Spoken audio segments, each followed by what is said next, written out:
भक्तों हरे कृष्णा। जय श्री कृष्ण चैतन्य प्रभु नित्यानंद, श्री अद्वैत गदाधर श्री वशादि गौर भक्त वृंद। हरे कृष्ण कृष्ण कृष्ण हरे हरे, हरे राम राम राम हरे हरे। भक्तों आज हम सब श्रीमद् भगवद गीता अध्याय 2 का श्लोक नंबर 51 पढ़ने जा रहे हैं। भक्तों कृपया ध्यान देना।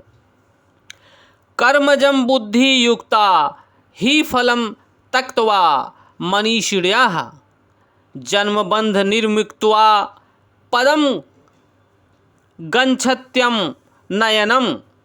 भगवान उवाच। भगवान बोल रहे हैं भक्तों,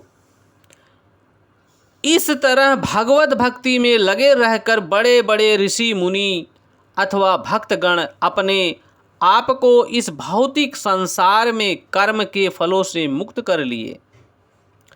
इस प्रकार वे जन्म मृत्यु के चक्र से छूट गए और भगवान के पास जाकर उस अवस्था को प्राप्त होते हैं जो समस्त दुखों के अंत से परे है।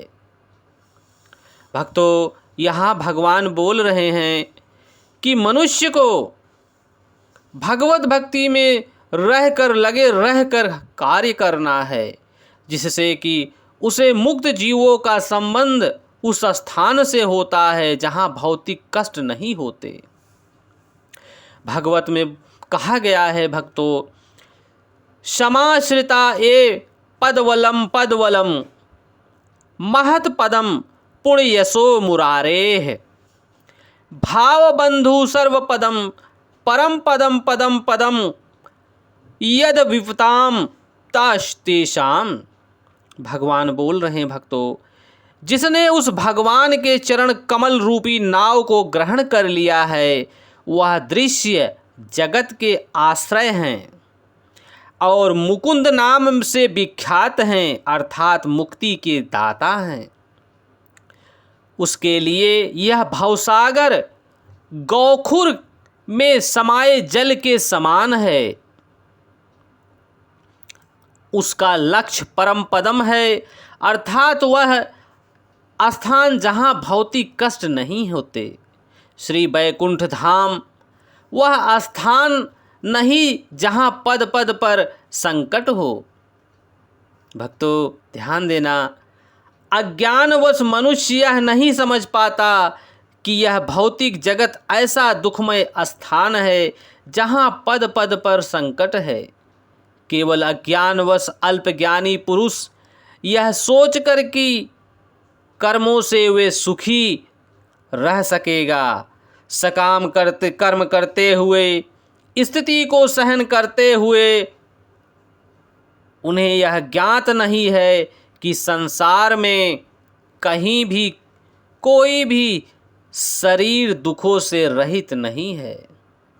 संसार में सर्वत्र जीवन के दुख, जन्म मृत्यु, जरा व्याधि विद्यमान है, किंतु जो अपने वास्तविक स्वरूप को समझ लेता है और इस प्रकार भगवान की स्थिति को समझ लेता है वही भगवान की प्रेमा भक्ति में लगता है। फलस्वरूप वह वैकुंठ लोक जाने का अधिकारी बन जाता है, जहाँ न तो भौतिक कष्टमय जीवन है, ना ही काल का प्रभाव है, ना ही मृत्यु है। अपने स्वरूप को जानने का अर्थ है भगवान की अलौकिक स्थिति को भी जान लेना। जो भ्रमवश यह सोचता है कि जीव की स्थिति तथा भगवान की स्थिति एक समान है, उसे समझो कि वह अंधकार में है और स्वयं भगवत भक्ति करने में असमर्थ है। वह अपने आप को प्रभु मान लेता है और इस तरह वह जन्म मृत्यु की पुनरावृत्ति का पथ चुन लेता है। किंतु जो यह समझते हुए कि उसकी स्थिति सेवक की है, अपने को भगवान की सेवा में लगा देता है, वह तुरंत ही वैकुंठ लोक जाने का अधिकारी बन जाता है।